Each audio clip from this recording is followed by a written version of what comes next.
Donald Trump, nouveau président des USA, nouveau président des États-Unis, le 47e président élu des États-Unis. Waouh!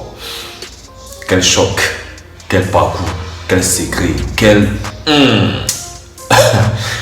On va parler de ça dans cette vidéo. Si tu veux notamment découvrir le secret de sa victoire, suis cette vidéo jusqu'à la fin. Tu vas comprendre beaucoup de choses. A tout de suite.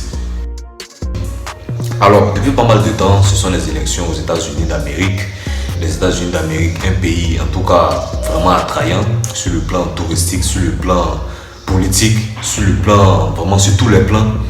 Les infrastructures, partout, un peu partout. C'est un pays, c'est l'un des pays même les plus convoités du monde. Bref, aujourd'hui, il y a ces élections là-bas.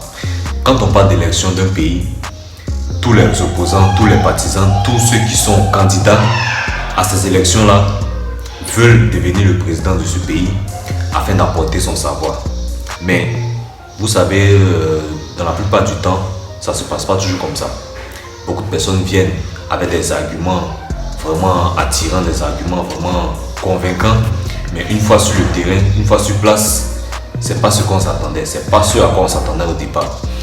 Mais aujourd'hui, la leçon que je vais vous faire tirer aujourd'hui, suite à la réaction de Trump, qui selon moi a suscité sa victoire, c'est vraiment une réponse hors norme. Une réponse hors norme en fait. Parce que, on va prendre un exemple. Vous êtes, par exemple, je dirais dans votre quartier, vous partez soit quelque part, et vous êtes deux. C'est-à-dire, il y a vous, et il y a quelqu'un aussi qui est là. Quelqu'un qui est là, vous briguez par exemple le même poste soit au travail, et en même temps que vous êtes en train de donner des arguments pour qu'on vous accepte au travail, en même temps, celui aussi qui est en train de donner les arguments pour qu'on l'accepte, celui qui est en train de donner les arguments, en même temps qu'il donne ses arguments, pourquoi est-ce qu'on doit vous retenir? Pourquoi vous?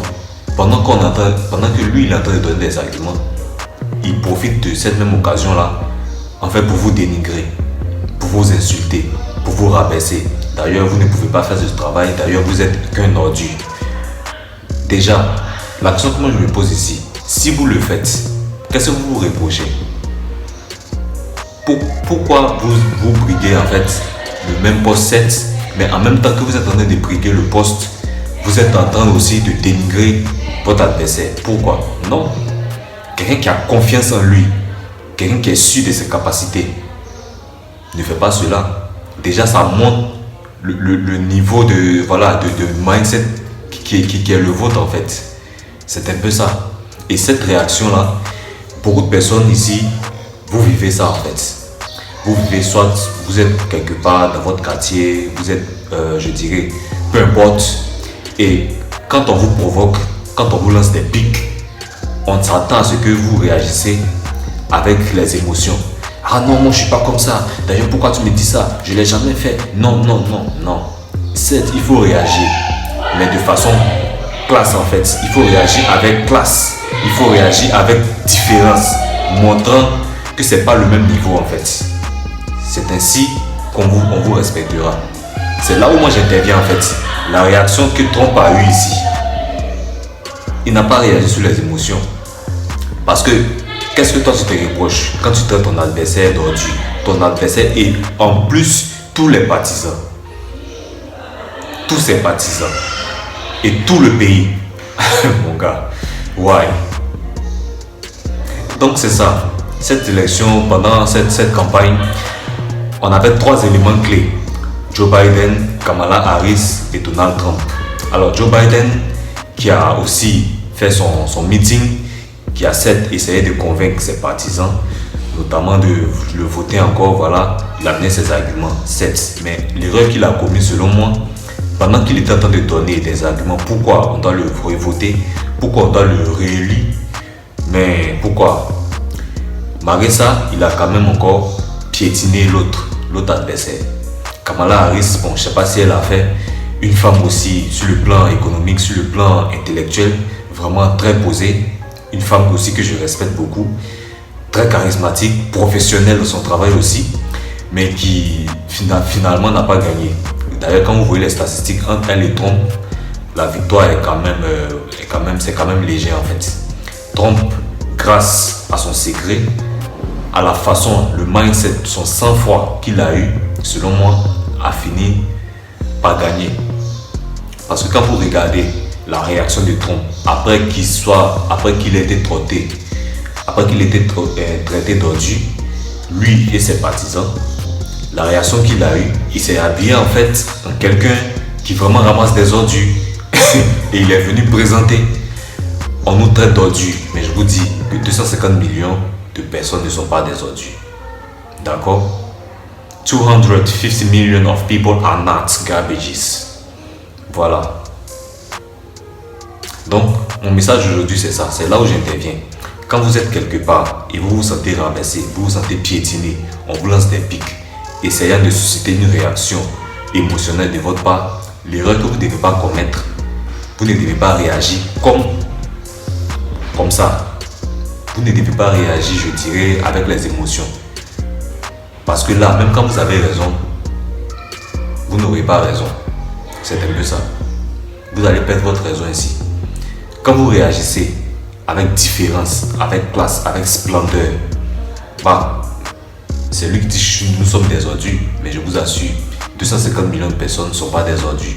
Comme ça, c'est une réponse très laconique, très brève. Selon moi, c'est ça. En tout cas, félicitations à Donald Trump encore. Félicitations aux États-Unis d'Amérique. Je pense bien que voilà, c'est ça, hein, c'est le game en fait. C'est mon message aujourd'hui.